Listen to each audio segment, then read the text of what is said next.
Salut, aujourd'hui on va se faire une petite présentation du Mora Compagnon F, le orange, et une petite comparaison et surtout un retour d'expérience sur le Mora Robuste en gris. Pour ceux qui ne connaîtraient pas Mora, c'est une marque qui fabrique des couteaux au tarif très abordable, ils sont très solides, très polyvalents, que ce soit pour l'un ou pour l'autre. Si vous voulez voir un test plus approfondi sur le Robuste, j'en ai posté un, je vous mettrai le lien dans la description. Les deux couteaux se présentent de la même manière, dans leur étui en plastique dur. La seule différence sur les étuis notable, c'est ce petit appendice qui a le robuste. En fait, c'est pour placer un deuxième couteau ici, si on veut en transporter deux à la ceinture. Voilà, pour les mettre un sur l'autre. Autrement, c'est exactement le même étui. Il est fait de la même façon, c'est la même matière, avec la petite gravure Mora Knife sur le devant. Sur les deux couteaux, on retrouve une sorte de petit bouton où on va venir pousser pour sortir la lame. Donc le modèle orange, qui s'appelle le Mora Compagnon F, c'est exactement le même modèle que le Mora Compagnon MG. Donc le MG, c'est un couteau que j'ai testé, et c'est d'ailleurs ce qui m'a fait ensuite acheter le Mora Robuste. C'est vraiment un couteau qui est excellent pour sa gamme de prix. Donc le orange, donc le Compagnon est à 9€, et le Robuste à 13€. Donc c'est vraiment, encore une fois, très très abordable. Celui-ci, c'est le modèle IQ Robuste. Ce type de couteau, donc, orange, est très appréciable en forêt. Si on le pose sur le sol, on est sûr de ne pas le manquer, dans les feuilles, dans la terre, sur l'herbe. Donc c'est des couteaux qui peuvent être très appréciés, par exemple, par les chasseurs. Une chose vraiment très appréciable et assez incroyable vu la solidité du couteau, c'est qu'il pèse à peine 62 grammes, ce qui est plus ou moins le poids d'un Opinel Outdoor. Le Robuste, lui, pèse 71 grammes. 86 grammes pour le Compagnon dans l'étui et 101 grammes pour le Robuste avec son étui. Donc pour l'un comme pour l'autre, c'est vraiment très raisonnable, on les sent vraiment pas à la ceinture. Au niveau des couteaux, pas grand chose les différencie à première vue. Ils ont exactement le même design, c'est vraiment la même ligne. Ici, la lame du Robuste est un petit peu plus fine parce que je l'avais limé dessus pour gratter au Firesteel. Autrement, les lames ont la même taille, elles sont vraiment identiques. La seule différence, et la principale d'ailleurs qui va faire qu'on achète un Robuste ou pas, au niveau de la lame, c'est son épaisseur. Donc l'épaisseur du Robuste est de 3,2 mm et celle du Compagnon est beaucoup plus fine comme on peut le constater ici.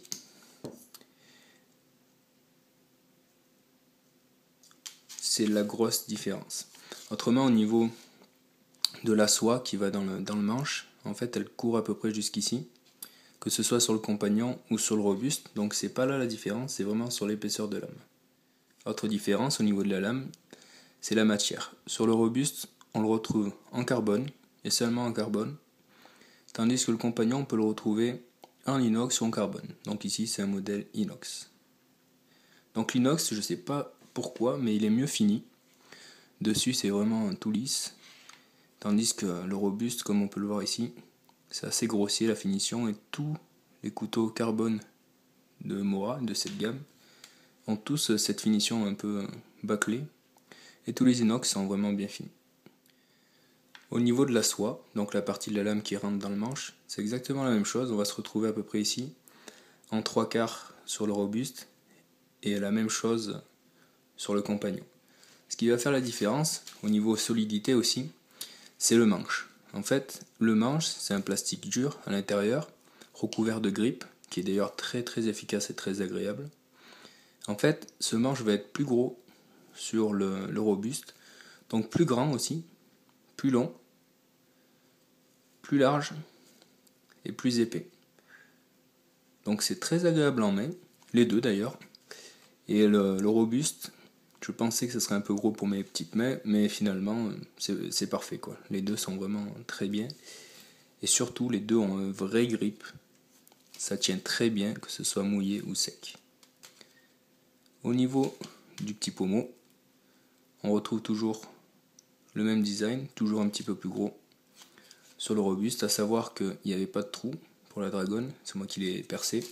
Donc ça c'est un petit peu dommage que ça ne soit pas d'origine, mais c'est vraiment pas long ni dur à faire, donc c'est pas un souci. Les deux lames sont en émouture scandinave. C'est quelque chose qui reste vraiment idéal et très simple à affûter. Donc comme on peut le constater, sur le carbone, je l'ai déjà affûté un bon nombre de fois.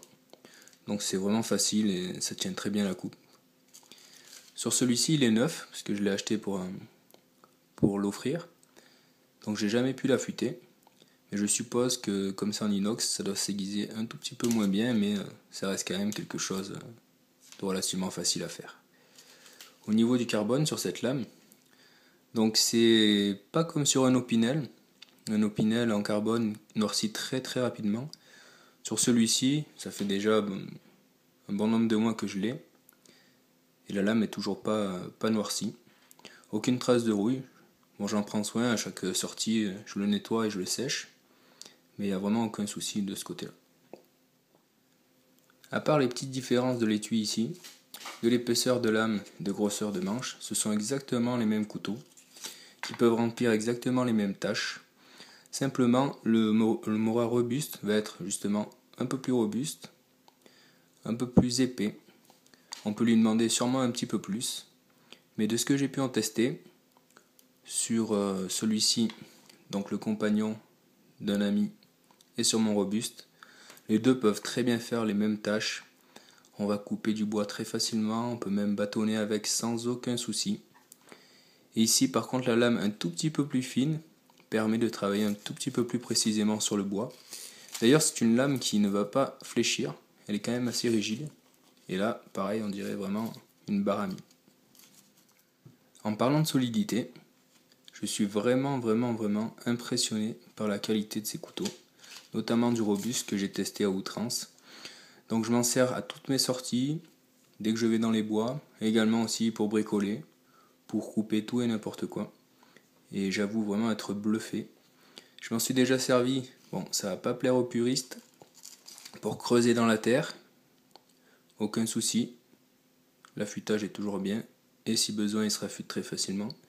Je m'en suis également servi pour bâtonner, aussi pour couper chez moi des petites bûchettes, les fendre en deux à l'aide d'une petite masse. Et aucun souci, ça bouge absolument pas, c'est vraiment incroyable. Je pensais de prime abord par rapport au prix que ça allait être de la gnognotte. Et en fait, c'est vraiment extraordinaire. C'est très très solide. J'ai même planté des clous avec le bout. J'ai tapé dessus.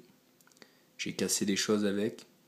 C'est un petit peu marqué, mais c'est étonnamment très très très très solide. Donc ce couteau-là me permet de tout faire.